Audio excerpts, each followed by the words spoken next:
You must be so tired, Mrs. Henderson, but sleep when you're fired, Mrs. Henderson. We've got the laundry with our lots of nappies full of poo, and the children need their bath and would like a song or two. Please don't ever go away again. You're Mrs. Henderson, aren't you? Not really. Oh, I mistook you for a singing housekeeper. Wrong woman. Oh, I'm so sorry. I'm so sorry. I do enjoy it. Welcome. No, you can pass it on to someone else.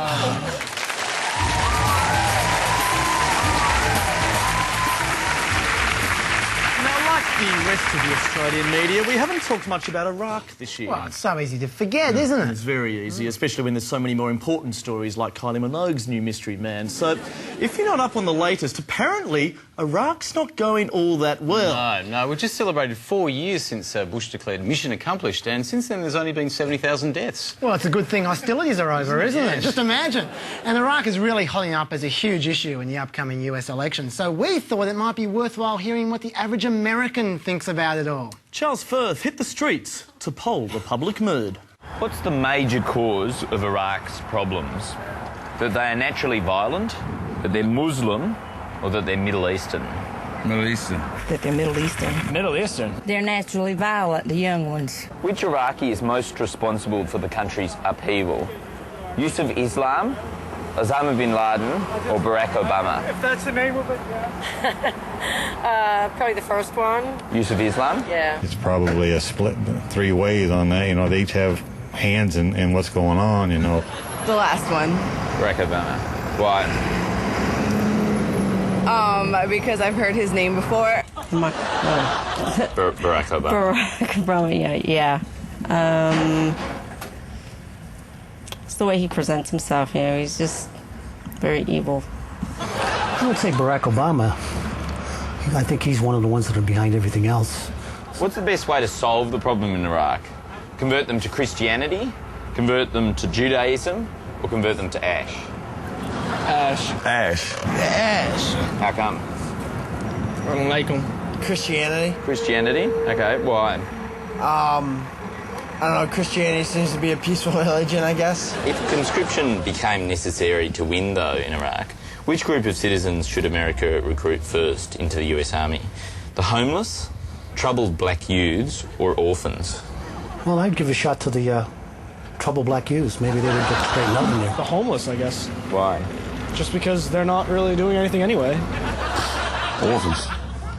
Why? And troubled black youth. I don't know. Homeless people would give them a job, and then, you know, afterwards they'd have all the benefits of being a vet. So perhaps. Yeah. Then again, a lot of homeless people are vets, and it's still well, not you can helping send them out. back, and they already know what it's like. Yeah, that's true. Now that Saddam Hussein is gone, do you support the proposal for his body doubles to be executed too? Absolutely. Because they look guilty? The hell with him and everybody who looks like him. They work with him, then yeah, I think they should be punished in, you know, one way or another. Executed? Yeah, I would think so. I think all the Iraqis should be executed. Why? Don't like them again.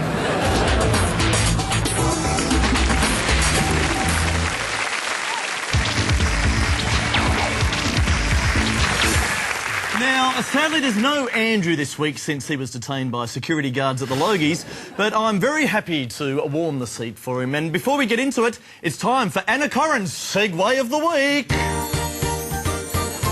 Now, let's see how Anna gets from a dodgy investment company to the latest news from Hollywood. Brian Seymour, as the authorities try to unravel the truth about FinCorp. To do that, they wouldn't want to rely on Hollywood, whose stars lead real lives that often have little resemblance to their public image. She's done it again. Well done, Anna. But look, we should give Today Tonight credit for one thing, their stirring tribute to the Anzacs. Yes, I think the Diggers would have been proud of the poignant back announce Anna Corrin made after this special Anzac Day report. Together, wearing their medals with pride, equal and free because that's what they fought for. And the medal proof, we'll never forget.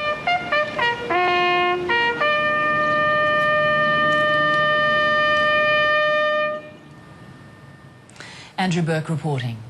After the break, how to shrink your backside in your lunch hour. Really? I mean, Who cares? Like, really, who cares? Anzac Day's a joke. World wars mean nothing compared to the real battles of our time. Richard, a war veteran, fought in a world war in New Guinea and Borneo. But by far, he reckons, his biggest battle has been with a car dealer near his home. Yes, yes.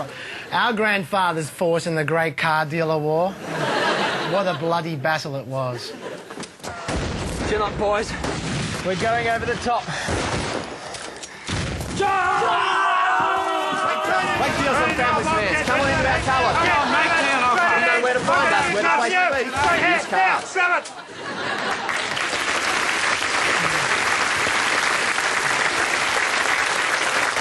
Lest we forget. But one thing that current affairs shows are really good at is dispensing handy hints and useful advice. Yes, and first up, some advice for those who shout too loud during sex. Yes, it's a massive issue, so massive that ACA even went to a psychologist to get some professional medical advice for the noisy couple. Probably they should look at some kind of mouth gag, you know, not something that's going to cause them difficulty in breathing, but something that will muffle the sound.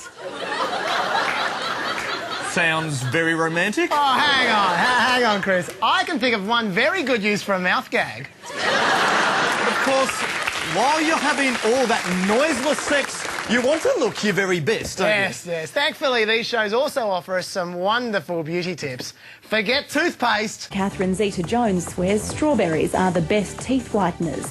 Our models agree. I think everyone agrees, and I know Andrew's dentist certainly subscribes to that theory.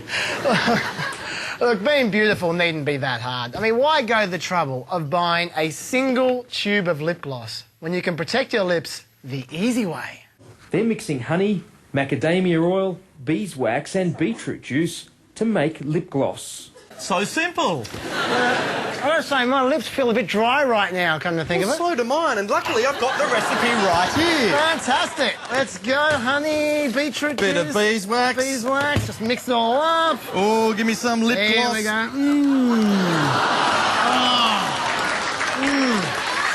I look beautiful. Dead ringers for Barbara Cartland. But the best advice on a current affairs show would have to come... Put some more on, Shazzy. Yeah.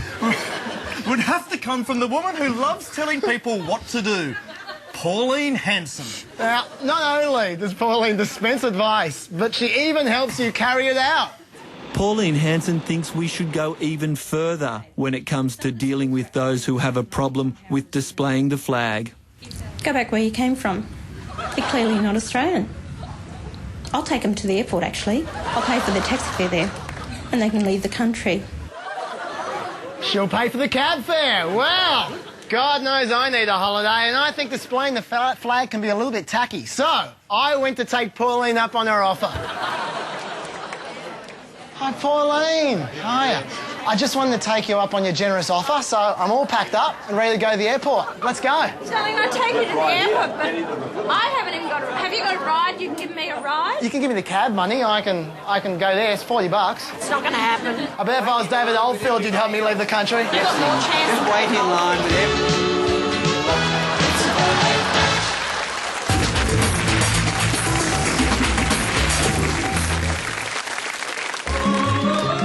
With its daring crew hurtling through the far reaches of space, it's the thrilling adventures of the Starship Preposterous.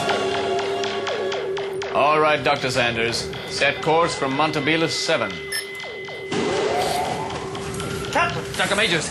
We're caught in the tractor beam of a Gaines-Zogan battle cruiser. Send Booker Spans to Quantum Redux. Quickly, men, what can we do? This is science fiction, sir. We can make up any old shit to get us out of this. Good. Then fire the Spondula beam.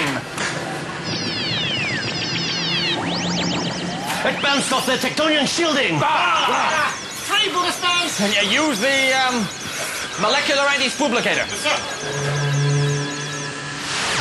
They deflected it with their spine-back duft cone. You can use the spombobular... Overstanking. Zerpo missile. Brilliant.